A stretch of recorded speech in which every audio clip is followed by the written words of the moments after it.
जय मां हंसवाहिनी। आज हम यह वीडियो आप लोगों के लिए बना रहे हैं और मुझे उम्मीद है कि यह वीडियो आप लोगों के लिए काफ़ी अच्छा साबित होगा। बच्चों, आज का टॉपिक है कैलेंडर। और कैलेंडर एक ऐसा टॉपिक है जो आप सभी जानते हैं, तैयारी करने वाले बच्चे भी जानते हैं कि मैथ और रीजनिंग दोनों का यह टॉपिक है। और यह टॉपिक, यह अध्याय कैलेंडर, ये आपको सभी को पता होगा कि सभी प्रतियोगी परीक्षाओं में इससे प्रश्न पूछे जाते हैं और काफ़ी अच्छे प्रश्न पूछे जाते हैं। और आपको इसका ज्ञान, परिपूर्ण ज्ञान और शॉर्ट तरीका ट्रिक का ज्ञान न होने की वजह से आप सभी इसके प्रश्न जो है गलत करके आ जाते हैं। और इसी को ध्यान में रखते हुए हम यह वीडियो बना रहे हैं। और यह ट्रिक के द्वारा मैं बताऊंगा आपको, और ट्रिक कैसे बनाया जाता है यह भी इस वीडियो में बताऊंगा। अंत तक इस वीडियो को देखिएगा। यदि पसंद आए तो लाइक ज़रूर करिएगा, आपके लिए बना रहे हैं वीडियो। आज का टॉपिक है कैलेंडर। कैलेंडर एक ऐसा टॉपिक है जो अभी मैंने बताया कि अच्छे से प्रश्न पूछे जाते हैं। बच्चों, कैलेंडर में सबसे पहले हम कैलेंडर के बारे में अगर पढ़ते हैं तो कैलेंडर, देखिएगा, कैलेंडर एक ऐसा टॉपिक है जिसका हम भाग 1 बनाएंगे। बच्चों, कैलेंडर को जानने के लिए सबसे पहले कैलेंडर में हम यह जानने का प्रयास करेंगे कि वर्ष, कैलेंडर में वर्ष कितने प्रकार के होते हैं। और यह जानने के बाद ही हम इस प्रक्रिया में आगे बढ़ेंगे, इस टॉपिक में आगे बढ़ेंगे।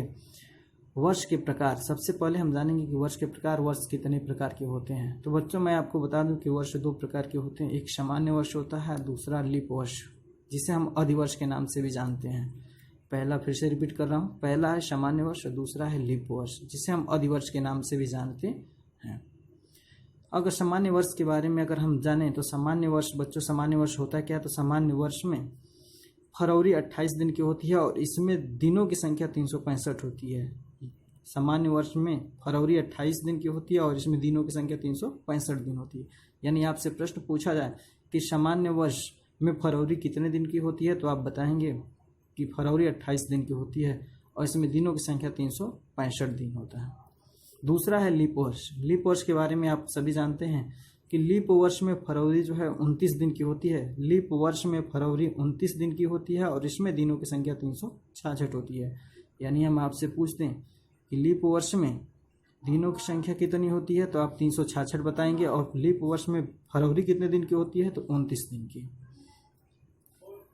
ठीक बच्चों, अब लीप वर्ष के बारे में हम बहुत ही व्याख्या से, एक्सप्लेन के द्वारा पढ़ेंगे। और जो आप देखिएगा कितने अच्छे तरीके से मैं बताऊंगा कि सबसे पहले पॉइंट आता है बच्चों, कंसेप्ट एक, कि लीप वर्ष कहते किसको हैं, कि लीप वर्ष कहते किसको हैं।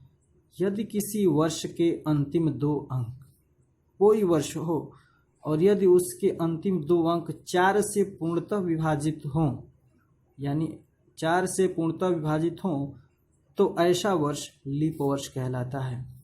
यानी यदि फिर से रिपीट कर रहा हूँ, यदि किसी वर्ष के अंतिम 2 अंक 4 से पूर्ण विभाजित हो तो ऐसा वर्ष लीप वर्ष कहलाता है। जैसे मैं बता दूं कि अभी ये सत्र जो चल रहा है आप लोगों को 2020, इस 2020 में अगर हम अंतिम 2 अंक देखें बच्चों, तो 2020 में अंतिम 2 अंक 20 है, जिसको मैंने यहाँ पे नोट किया है। यानी 2020 में अंतिम 2 अंक 20 है। तो 20 से यदि हम 20 को यदि हम 4 से भाग दे रहे हैं, तो अब देख रहे हैं कि 20 में 4 से भाग देने के पश्चात यह पूर्णतः विभाजित हो जाएगा। यानी भाग देने पर पूर्णतः विभाजित हो जा रहा है। भाग देने पर, यहाँ पे पर छूट गया है, भाग देने पर पूर्णतः विभाजित हो जा रहा है। और तो 2020 लीप वर्ष है। और ये लीप वर्ष क्यों हुआ बच्चों?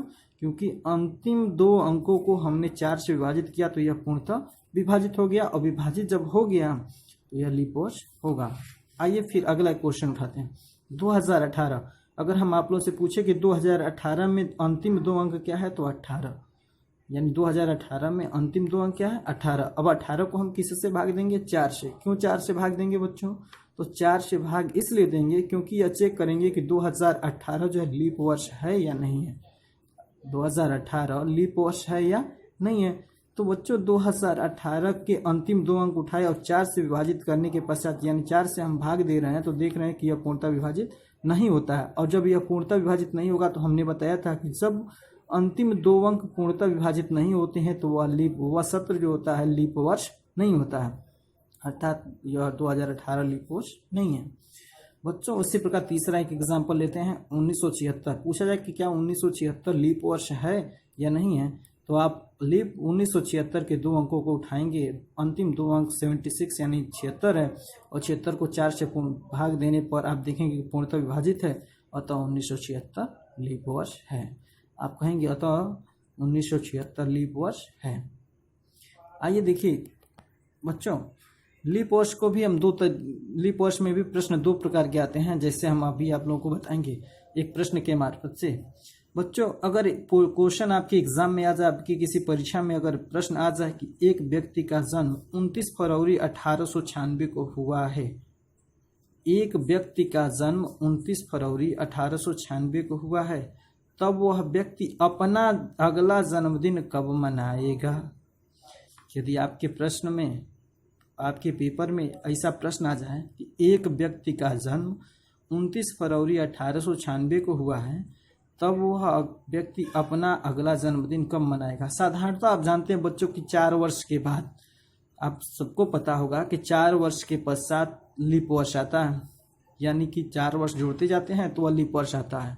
तो इसमें प्रश्न, लेकिन इसमें आप देखेंगे कि एक व्यक्ति का जन्म 29 फरवरी 1896 को हुआ है, तब वह व्यक्ति अपना अगला जन्मदिन कब मनाएगा। तो हमने 4 वर्ष का नियम लगाया, 1896 में 4 वर्ष जोड़ दिया तो 1900 आ गया। अब बच्चों यह 1900 आप जानते हैं कि 1900 में 4 का नियम नहीं लगता। 1900 में, हाँ आप सही सुन रहे हैं कि 1900 में 4 का वर्ष नहीं, 4 का नियम नहीं लगता, उसमें 400 का नियम लगता है। क्यों? क्योंकि बच्चों 1900 जो है वह लीप वर्ष नहीं है। यह क्या है? क्यों लीप वर्ष नहीं है? क्योंकि यह शताब्दी वर्ष है। यहाँ पे मैं नोट किया हूँ क्योंकि यह शताब्दी वर्ष है, और शताब्दी वर्ष में 4 का नियम नहीं 400 का नियम लगता है। फिर से देखिएगा एक बार, शताब्दी में 4 का नियम नहीं 400 का नियम लगता है। और बच्चों शताब्दी, हम कह दें कि शताब्दी होती क्या, शताब्दी को पहचानने का तरीका क्या कि कौन शताब्दी होगी, तो जिस वर्ष के अंत में, जिस वर्ष के अंत में 2 जीरो हो वह शताब्दी वर्ष होता है। हमने यहाँ पे ट्रिक में लिखा है बच्चों, यहाँ पे ट्रिक अगर हम ये कर दें तो ट्रिक में आपको दिखा दें कि जिस वर्ष के अंत में 2 जीरो हो वह शताब्दी वर्ष होता है। जैसे आप 1900 में देखें तो 1900 के अंत में 2 जीरो है बच्चों, तो यह शताब्दी वर्ष है। अगर हम कह दें कि 1600, तो 1600 में बच्चों डबल जीरो है, डबल जीरो अंत में है, तो यह शताब्दी हो गया। और इसमें 4 का नियम नहीं लगता, 400 का नियम लगता है। तो बच्चों अगर हम बात करते हैं कि इसमें, तो वह 1896 में 4 जोड़ा तो यह 1900 हो गया। 1900 लीप वर्ष नहीं है। और फिर इसमें अगर हम 4 जोड़ देते हैं, 4 साल जोड़ देते हैं तो 1904 आ जाएगा, जो कि यहाँ पे आपका आंसर है 1904। और 1904 जो है बच्चों यह लीप वर्ष है, क्योंकि 1904 में आप 04 देख रहे हैं, अगर हम 04 को 4 से भाग दे दें तो यह पूर्णतः कट जाएगा, इसलिए 1904 लीप वर्ष है। तब वह व्यक्ति अपना अगला जन्मदिन 4 साल न होके 8 साल बाद पहला बार मनाएगा, यानी 8 साल तक उसे किसी को दावत देने की आवश्यकता नहीं पड़ेगी। यानी दूसरा क्वेश्चन देखिएगा, व्याख्या के द्वारा बता रहे हैं सामान्यतः 4 वर्ष बाद लीप वर्ष आता है। बच्चों जैसे 2020 की अगर हम बात करते हैं, 2020 की, तो 2020 में अगला लीप वर्ष 2024 में आएगा, उसके बाद अगला वर्ष 2028 में आएगा, अगला वर्ष 2032 में आएगा। यानी नियम यह कहता है कि 4 वर्ष बाद एक लीप वर्ष आता है। यानी नियम यह कहता है कि 4 वर्ष बाद अगला लीप वर्ष आता है। समझ में आ रही है बात? लेकिन बच्चों इसके बारे में हम आगे पढ़ने का अगर प्रयास करें तो आप देखेंगे जो अगले पॉइंट में मैं बता रहा हूँ आपको, ध्यान दीजिएगा बच्चों इसमें कि नोट, जो शताब्दी 400 से पूर्णतः विभाजित होगी वही लीप वर्ष होगा। यानी यहाँ पे देखिएगा, ध्यान दीजिएगा, क्योंकि मैं लिखा हूँ नोट कि जो शताब्दी 400 से पूर्ण विभाजित होगी वही लीप वर्ष होगा। यानी जिस शताब्दी में अगर हम 400 से भाग दे देते हैं, जिस शताब्दी में यदि हम 400 से भाग दे देते हैं, जिस शताब्दी में यदि हम 400 से भाग दें और यदि वह पूर्णतः कट जाए, जैसे अगर हम बात करते हैं कि बच्चों 1200 की बात कर दें, अगर इसमें हम 400 से भाग देते हैं, 12वीं शताब्दी हो गया, अगर यह पूर्णतः कट गई तो यह लीप वर्ष है, यह लीप वर्ष है।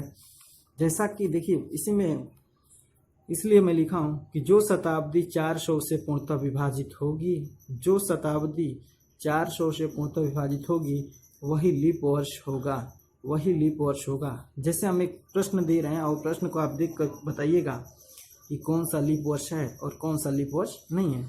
1904 बच्चों, 1904 क्या लीप वर्ष है?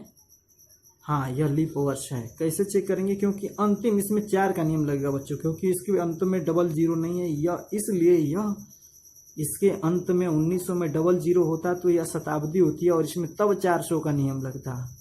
और चूंकि इस 1904 में 00 नहीं है, इसमें 04 है, अर्थात इसमें 04 में अगर हम 4 से भाग देंगे बच्चों तो 4 पूर्णतः कट जाएगा, इसलिए लीप वर्ष है। बच्चों इसमें देखें तो अंत में 2 अंक है, अर्थात ये शताब्दी, इसलिए इसमें 400 का नियम लगेगा।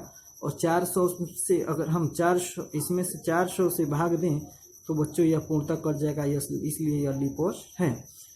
फिर यह 13वीं शताब्दी हो गई और 13वीं शताब्दी में बच्चों 400 से भाग देंगे, यह पूर्णतः नहीं कटेगा, इसलिए यह लीप वर्ष नहीं है। उसी प्रकार इसमें अगर हम 400 से भाग दें बच्चों तो यह पूर्णतः नहीं कटेगा, इसलिए यह लीप वर्ष नहीं है। 1500 भी 4 से नहीं पूर्णतः कटेगा, इसलिए लीप वर्ष नहीं है। 16 400 से पूर्ण कट जाएगा, क्योंकि इसके अंत में 00 है बच्चों, और 400 से भाग देंगे तो पूर्णतः कट जाएगा, इसलिए यह लीप वर्ष है, लीप वर्ष है।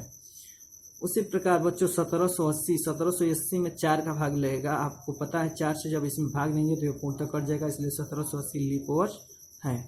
1924 में भी अगर 4 का नियम लगेगा बच्चों, ये 4 का नियम लगेगा, 4 से 24 में भाग देंगे तो कट जाएगा, 4 से 24 और 24 जब कट जाएगा तो यह लीप वर्ष होगा, लेकिन यह नहीं कटेगा, इसलिए लीप वर्ष नहीं है। 2020 में अगर बच्चों लास्ट का 2 अंक आप देख रहे हैं कि 20 है, और 20 में जब हम 4 से भाग देंगे तो ये पूर्णतः कट जाएगा, और पूर्णतः कट जाएगा, इसलिए यह लीप वर्ष है। समझ में आ रही है बात? उम्मीद करते हैं समझ में आ रहा होगा। यदि समझ में अगर ये पॉइंट सुना है तो बच्चों कमेंट में हमें पूछ सकते हैं और मैं आपको बताऊंगा इसके बारे में, बताने में कोई दिक्कत होगी तो। बच्चों क्या आपने कभी सोचा है, बहुत ही पढ़ने वाले पढ़ाने वाले ने आप लोगों को पढ़ाया होगा कि कैलेंडर होता क्या है और कैलेंडर के बारे में बताया होगा, लेकिन मैं दावा करता हूं कि कभी भी उन लोगों ने यह नहीं बताया होगा कि लीप वर्ष में फरवरी 29 दिन की क्यों आती है। लीप वर्ष में, हाँ सही सुन रहे हैं, लीप वर्ष में फरवरी 29 दिन की क्यों आती है। क्यों नहीं 31 दिन हो जाता है, क्यों नहीं 32 दिन हो जाता है, क्यों नहीं, मतलब ऐसा क्यों होता है, क्यों 29 दिन की होती है फरवरी? 29 फरवरी में ही 29 दिन क्यों आता है, हमारा प्रश्न यह है बच्चों।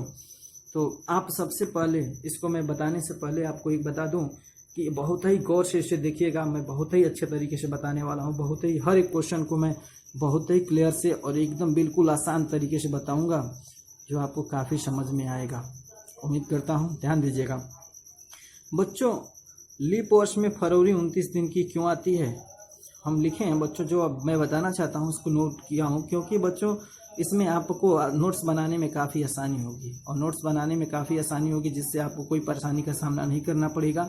आप स्क्रीनशॉट लेकर भी और वैसे वीडियो को पोस्ट करके भी आप देख सकते हैं और नोट्स पढ़ सकते हैं, इसलिए मैं लिख दिया हूं ताकि आपको कोई परेशानी ना हो। लीप वर्ष में फरवरी 29 दिन की क्यों आती है, इसका कारण बच्चों, इसका कारण समझने के लिए हमें कैलेंडर का इतिहास पढ़ना होगा। मैं लिखा हूँ बच्चों कि हाँ, फरवरी में 29 दिन क्यों आते हैं, इसको समझने के लिए कैलेंडर का इतिहास पढ़ना पड़ेगा आपको। लेकिन मैं बता दे रहा हूँ वैसा कि जो आप कभी भी कोई पूछ दे, अगर कभी भी प्रश्न पूछा जाए या कहीं आपसे इंटरव्यूअर एग्जामिनर कभी पूछ दे कि फरवरी में 29 दिन क्यों होते हैं, तो इसका कारण मैं प्रूफ के साथ बताऊंगा आप लोगों को। दिखिएगा कि फरवरी, लीप वर्ष में फरवरी 29 दिन की क्यों आती है, इसका कारण समझने के लिए हमें कैलेंडर का इतिहास पढ़ना होगा। जब पहली बार बच्चों कैलेंडर बना था, जब पहली बार एक कैलेंडर बना था, जब इसका इतिहास पढ़ेंगे तो आपको बताया जाएगा कि जब पहली बार कैलेंडर बना तो कैलेंडर में वर्ष 12 महीनों का नहीं होता था। जब पहली बार कैलेंडर बना था बच्चों तो वर्ष 12 महीनों का नहीं होता था, वर्ष जो है 10 महीनों का होता था। ये वर्ष जो है 10 महीनों का होता था। इसको बच्चों हम आप लोगों को 2 प्रमाण देंगे। इस मतलब इसे समझाने के लिए हम बच्चों आप लोगों को 2 प्रमाण के 2 प्रूफ के साथ हम आपको इसको साबित कर देंगे कि हाँ, पहले जो कैलेंडर बना था वो 10 महीनों का होता था, ना कि 12 महीनों का होता था बच्चों।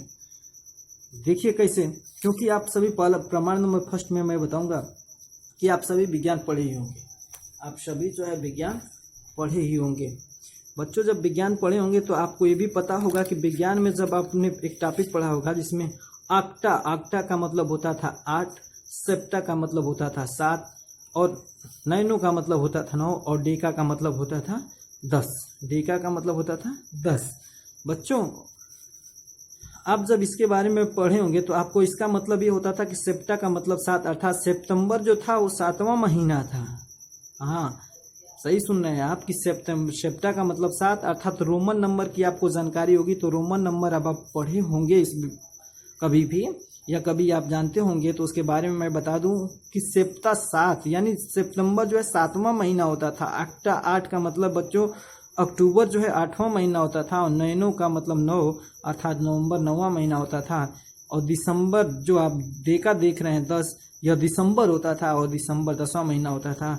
इससे के साथ हम दावे के साथ कह सकते हैं कि पहला महीना आपका बच्चों मार्च होता था, और 10वां महीना दिसंबर होता था। यानी पहले हम लोगों का वर्ष जो है 10 महीनों का होता था, ना कि 12 महीनों का।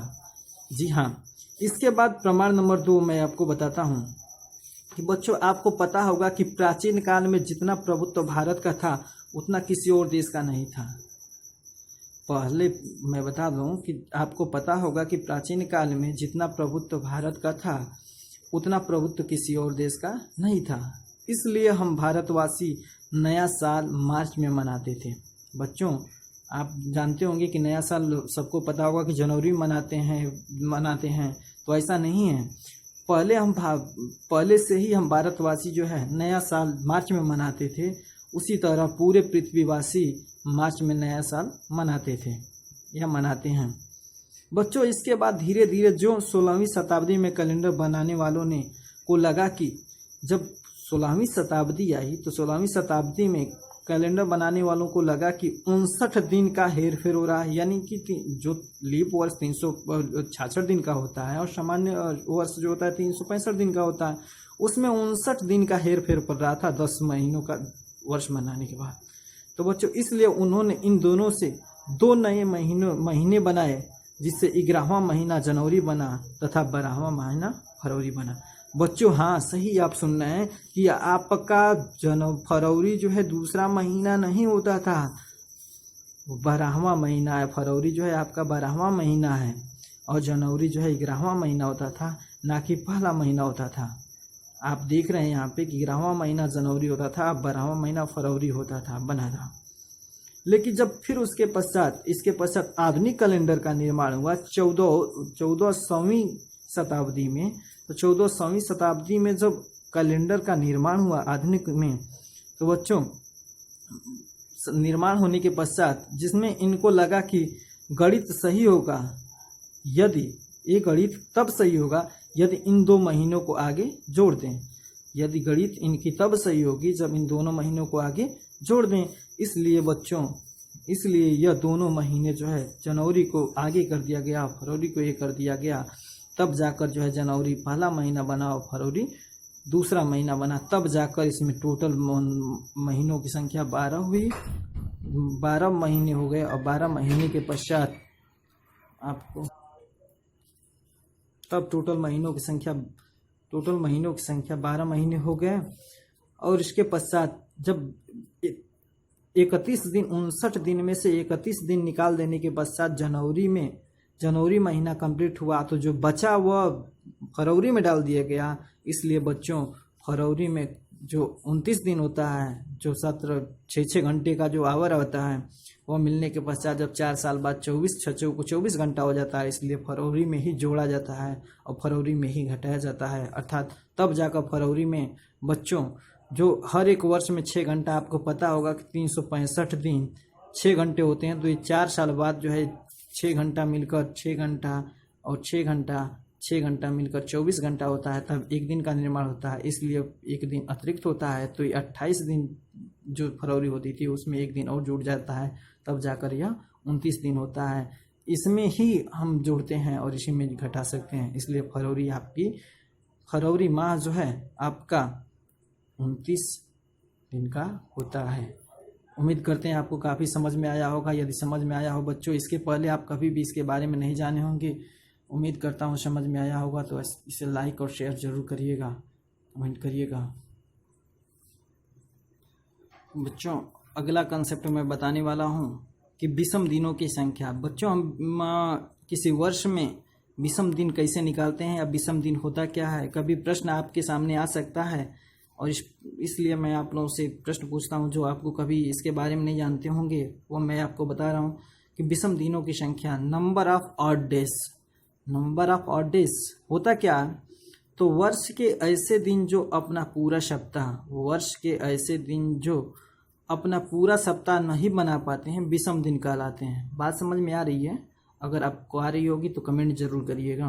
बच्चों वर्ष के ऐसे दिन जो अपना पूरा सप्ताह नहीं बना पाते हैं, विषम दिन कहलाते हैं। वर्ष के ऐसे दिन जो अपना पूरा सप्ताह नहीं बना पाते हैं, विषम दिन कहलाते हैं। बच्चों विषम दिन कहलाते हैं। अब इसको निकालते कैसे, जैसे बच्चों हम कह दें कि 10 दिन में विषम, वर्ष के ऐसे दिन जो अपना पूरा सप्ताह नहीं बना पाते हैं से हम विषम दिन, वह विषम दिन कहलाता है। बच्चों जैसे मैं बताऊं, आपको बता दूं कि एक सप्ताह मतलब कि 7 दिन होते हैं। अब ऐसे हम देखिएगा 10 दिन में पूछा जाए कि 10 दिन में कितने विषम दिन होते हैं या 10 दिन में विषम दिन कितने हैं, तो 10 दिन में बच्चों विषम दिन कितने होते हैं, इसको मैं समझाने के लिए आपको सबसे पहले करूँगा क्या कि आप देखिएगा, ध्यान दीजिएगा कि मैंने यहाँ पे लिखा है कि 10 दिन में विषम दिन कितने होते हैं। तो एक आपको मैंने बताया कि जो सप्ताह नहीं बना पाते हैं, यानी 7 दिन के बाद जो दिन बचता है वही हमारा विषम दिन होता है। तो सबसे पहले हम 10 में 7 से भाग देंगे और भाग 1 बच जाएगी बच्चों, तो ये बचेगा कितना, 7 3 10। तो जो 3 दिन वही बचता है, ये 3 जो शेष जो बचता है, ये शेष जो बचता है वही दिन कहलाता है हमारा विषम दिन। अर्थात बच्चों मैं आपको बता दूं कि जो इसमें आप देख रहे हैं कि 10 दिन में विषम की संख्या कितनी है, 3 दिन विषम होंगे। 13 दिन में, तो 13 में हम किससे भाग देंगे, 13 में बच्चों हम 7 से फिर पुनः भाग देंगे और भाग देने के पश्चात हम देखेंगे कि भाग कितनी बार जाएगी, 1 बार, और ये हो जाएगा 7, बचेगा कितना, 6। तो जो ये 6 दिन होते हैं यही हमारे क्या होते हैं, विषम दिन होते हैं। जो ये 6 बचता है वही हमारा विषम दिन होता है। बच्चों जैसे मैं एक ट्रिक में बता दिया हूँ, आगे लिखा भी हूँ कि दिनों में 7 से भाग देने पर, दिनों में 7 से भाग देने पर, ट्रिक के द्वारा बता रहा हूँ, ध्यान दीजिएगा। दिनों में 7 से भाग देने पर जितना शेष बचे वही विषम दिन होते हैं। यानी मैं बच्चों फिर से देखिएगा, रिपीट कर रहा हूँ, दिनों में 7 से भाग देने पर जितना शेष बचे वही विषम दिन होते हैं। बच्चों जैसे 16 दिन में पूछ दिया जाए कि 16 दिन में कितने विषम दिन होंगे, प्रश्न आ जाए कि 16 दिन में कितने विषम दिन होंगे, तो बच्चों 16 में हम 7 से भाग देंगे और 16 में 16 में 7 से भाग देने के बाद भाग 2 बार जाएगी, 7 दूना के 14, यानी कि बचेगा 2 दिन। बच्चों यही 2 दिन शेष जो बचता है वही हमारा विषम दिन होता है। उम्मीद करते हैं आपको बहुत अच्छे से समझ में आ गया होगा। और आपको देखिएगा इसके बाद एक अगला क्वेश्चन है आपका, जनवरी के महीनों में कितने विषम दिन होते हैं। बच्चों जनवरी के महीनों में कितने विषम दिन होते हैं, तो आप सभी को पता होगा कि जनवरी माह में दिनों की संख्या कितनी होती है, 31 होती है। जनवरी माह में दिनों की संख्या कितनी होती है, 31 होती है। तो बच्चों हम 31 में किससे भाग देंगे, 7 से भाग देंगे। क्यों 7 से भाग देंगे, क्योंकि 7 से भाग देने के पश्चात, क्योंकि एक सप्ताह में 7 दिन होते हैं और 7 से भाग देने के पश्चात जितना शेष बचेगा वही हमारा विषम अंक होगा। तो इसलिए हम 7 से भाग देंगे। 7 से भाग देने के पश्चात भाग 4 बार जाएगी और बच्चों 3 शेष बचेगा। इसलिए जनवरी माह में विषम दिन जो होंगे वह 3 होंगे। विषम दिन जो होंगे वह 3 होंगे। विषम दिन जो होंगे वो 3 होंगे। बच्चों फिर से एक बार रिपीट कर रहा हूँ, जनवरी माह में दिनों की संख्या कितनी होती है, 31। अब 31 में हम किससे भाग देंगे, तो 7 से भाग देंगे। 7 से 31 में भाग देने के पश्चात शेष कितना बचेगा, 3 दिन। तो यही 3 दिन क्या होगा, विषम दिन होगा। फिर अगला क्वेश्चन ऐसा भी हो सकता है, सामान्य वर्ष में कितने विषम दिन होंगे? सामान्य वर्ष में कितने विषम दिन होंगे? सामान्य वर्ष में कितने विषम दिन होंगे? तो बच्चों आप सभी को पता है कि सामान्य वर्ष में दिनों की संख्या कितनी होती है? 365 दिन। सामान्य वर्ष में दिनों की संख्या कितनी होती है? 365 दिन। बच्चों अब 365 दिन होगी तो इसमें विषम दिन निकालने के लिए हम किससे भाग देंगे? तो 7 से भाग देंगे, और 7 से भाग देने के पश्चात बच्चों शेष बचेगा 1, और 1 दिन विषम दिन होगा। यानी पूछा जाए कभी भी सबसे आसान तरीका और एक शब्द में आप बता सकते हैं कि सामान्य वर्ष में कितने विषम दिन होते हैं? 1 दिन। उसी प्रकार एक अगला क्वेश्चन है जो आप सॉल्व करके हमें कमेंट में जरूर लिखिएगा। लीप वर्ष में कितने दिन विषम दिन होते हैं? लीप वर्ष में कितने विषम दिन होंगे?